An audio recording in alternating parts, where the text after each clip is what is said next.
positive performance overall. We had the opportunity to win the game. During the game, we missed it. We had the opportunity to win the game during the penalty. We missed it.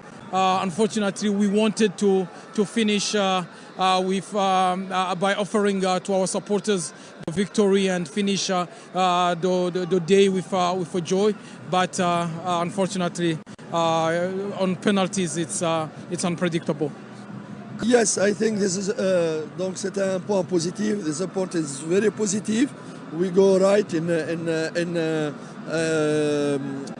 right direction for the physical work, and but we need we are maybe now we start the last step in pre-season last 2 weeks, and we know which the negative points. What is the negative points? For that, this game is very important for us to look where is the problem honestly, and what is the quality, and we push to ameliorate the quality and to correct the negative point.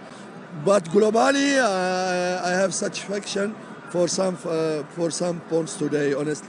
Well, when it comes to winning, the end of the day, I'm satisfied with the way my points. But tactically, also I'm also satisfied because I know for sure you have been through the process before me, and with the new players, definitely I will not get what I wanted, but at least I assigned them certain responsibilities, and I was looking at it for them to do it. And I know at the end of the day, we might win by 1 or it goes to draw.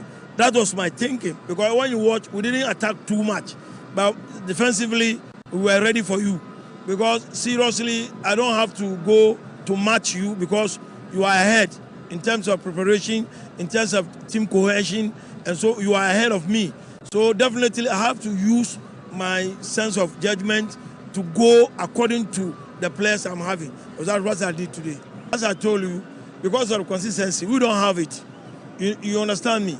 You look at the boys play. They were even tired in some points. So I have to be changing.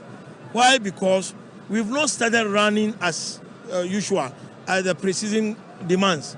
But we started doing, back in Ghana, we just won the FA, we just won the present cup. So before coming down here. So even before coming, look at the tedious work. 3 days we didn't play, we didn't train. So I know definitely we'll get tired. So why not sit back and then play? You see, this is what makes you a good coach. You have to read the opponent and then try to come up with a strategy that will suit your team. So that's exactly what I did. I have to be honest with myself. The way South Africans play, they play like Europeans. And I know it's not like the other side of the countries. They play like Europeans. They don't chase you, but they will let you chase them. And I know it because I had all my, I had all my studies of 11 times I've been to Europe to learn. I'm a developer. Professionally, I'm a developer. I like working with young ones. So seriously, you didn't play badly, but maybe the luck is on our side. Because at the end of the day, you ask yourself, an element of luck was against you, and we were lucky to win. But at the end of the day, everybody would like to be lucky. So I'm very lucky. I'm very happy that tactically we went according to our plan, and it works for us. Thank you so much, Coach, and safe travels. Thank you very much. To deal with the Kaizer Chiefs, and it felt at one point like they were holding on as the officials for the day do a step forward. After a thoroughly dramatic penalty shootout, where both Peterson and Camera kept us on the edge of our seats, and the penalty shootout going to sudden death, the Canadians that came out tops. So, we congratulate the officials here. Pilani Ngosi Kumalo, Lalani Mngati, Lalani Tlatwayo, and Njabula Ndlela. Before Kaizer Chiefs, of course, do step forward to pick up their bronze medals, or rather silver medals, I beg your pardon, for the second year running. Keep in mind, it was the same story for them in Bloemfontein against Yanga a year ago this time. Some will say so many positives from this Kaizer Chiefs side, the likes of Shinga, so impressive, Munyani, Munyani, who played 90 minutes as well. Impressive in the left and right back positions. McCarthy looking good in the heart of defence from a goalkeeping point of view. And they had Brendan Peterson in there, Tetwa, and they looked competitive in the heart of midfields. Likes of Modi Shabalala Tuba also played their part coming in for the bench, as well as Mabaso. Flavio had his moments, and Tetra will be hoping for starting bursts. The man from Escort going forward into the campaign, but well, Ganyi Soshinga, certainly one they'll be talking about quite a bit going forward, I do feel, after today.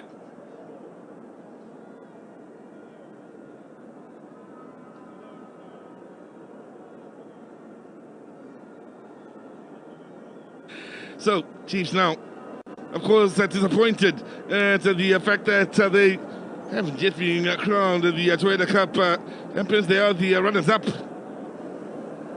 Maybe they will be third-time lucky come next season, but they still do have players in the way of depth, those that didn't get game time and were on the bench. The likes of Cross, of course, even though he had his challenges last season, did respond well to the difficult times, and well, they had moments on the bench when the technical team enjoyed themselves here today. One moment they thoroughly enjoyed on that bench was with Shabalala's penalty, only at the better of camera. At the end of the day, Coach Nabi with plenty to be happy about the way things looked during the course of the day. Still second best on the day. So it's the visitors from the west that are step forward here. My oh my, do they not have to work hard in keeping things level between these two sides to eventually win it on penalties? They suffered together as a team. The Albert Amoa playing his part here, the bright start in the opening 15-20 minutes out wide on the right side of their attack.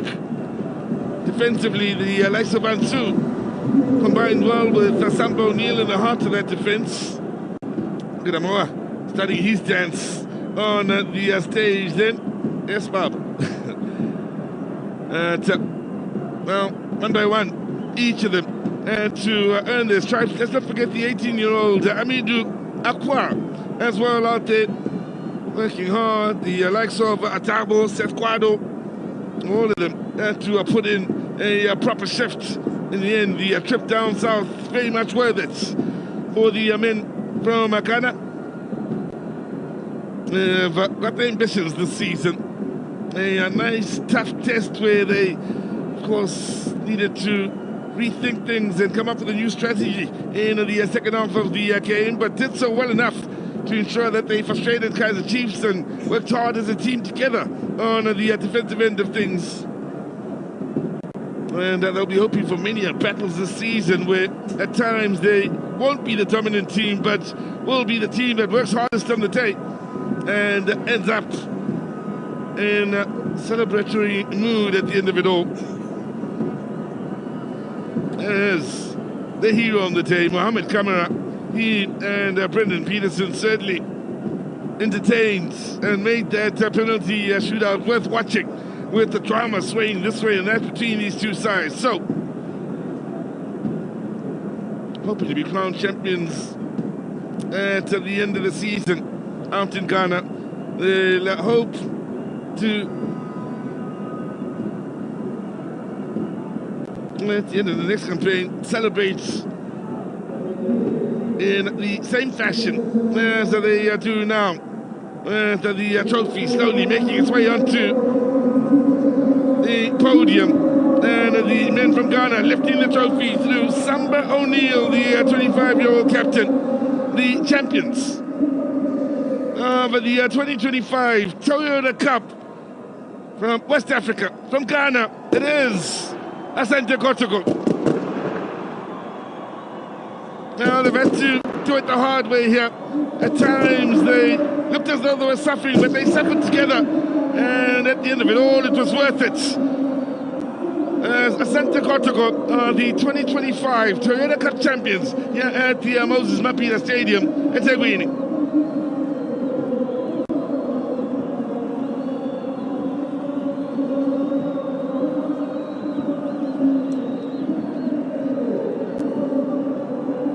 So the celebrations will go late into the night here for Kotoko. So many of the youngsters still under the ages of 24, good number of 23-year-olds, 22-year-olds, 21-year-olds in this squad.